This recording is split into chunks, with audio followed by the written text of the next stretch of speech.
Gue dulu inget banget waktu bocil umur 6 tahun itu bokap gue nikah sama cewek yang dimana cewek itu punya dua anak cewek kembar yang usianya nggak jauh beda sama gue. Namanya Naila dan Naili. Singkat cerita, gue yang waktu SD dan SMP gak pernah sekolah bareng sama kakak-kakak cewek gue ini karena mereka berdua itu pinter sedangkan gue ini cuman IQ standar. Gak tahu kenapa waktu SMA itu gak sengaja kita satu sekolah dan juga entah kebetulan atau apa kita bertiga juga sekelas waktu itu. Dan karena emang kakak kembar gue ini cantik banget jadi gak perlu waktu lama mereka jadi cewek populer di satu sekolah. BTW teman-teman sekelas gue yang lain itu gak tahu kalau misalnya cewek kembar yang cantik itu saudara tiri gue. Singkat cerita, meskipun kakak cewek gue ini cantik banget dan anggun waktu di sekolah, tapi waktu di rumah tingkah mereka berdua sumpah aneh banget. Karena hampir setiap gue bangun itu kakak kembar gue ini ada di sebelah gue dan setiap gue bangun itu pasti gue tendang mereka buat turun dari kasur gue. Singkat cerita waktu di sekolah itu guru ngasih kita tugas kelompok 2 orang buat lukisan hewan atau bangunan. Dan di sini seperti yang bisa kalian tebak, kakak cewek gue ini langsung nyamperin ke meja gue dan nawarin dirinya buat sekelompok sama gue. Tapi karena emang jumlahnya kelompok maksimal itu adalah 2 orang, jadi hanya salah satu dari mereka yang bisa sekelompok sama gue. Hans, sekelompok sama gue aja ya, kata Naila. Dan Naili juga gak mau kalah dengan dia bilang,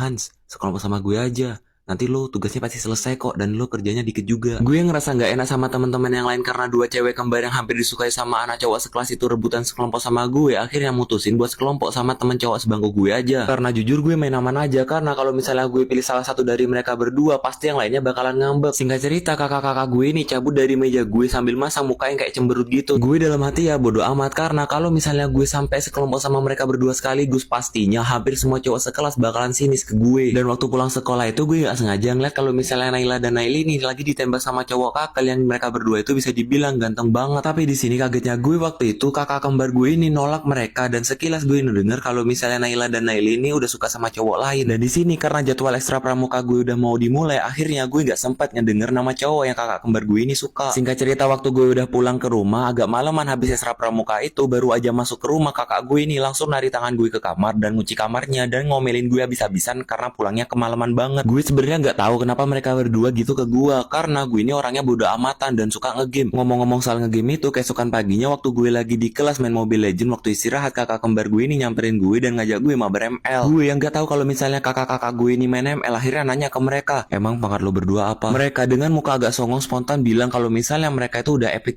3. Gue dengan muka yang mau ketawa nunjukin pangkat gue yang udah mythic glory bintang 70 dan tiba-tiba aja muka mereka yang awalnya semangat jadi murung karena ngiranya nggak bisa mabar sama gue karena pangkat gue ini ketinggian. Tapi di sini gue ngejelasin ke mereka berdua kalau misalnya ML sekarang bisa mabar apapun pangkatnya. Dengan begitu akhirnya Naila dan Naili ini seneng lagi dan terus mereka berdua duduk di kanan kiri gue dan kita berdua mabar di situ. Singkat cerita bel istirahat selesai bunyi dan waktu teman-teman gue semuanya udah pada masuk kelas, mereka semua dibuat kaget karena Naila dan Naili ini duduk di samping kanan kiri gue. Mana duduknya mepet banget lagi dan kemudian yang terjadi kalau rame lagi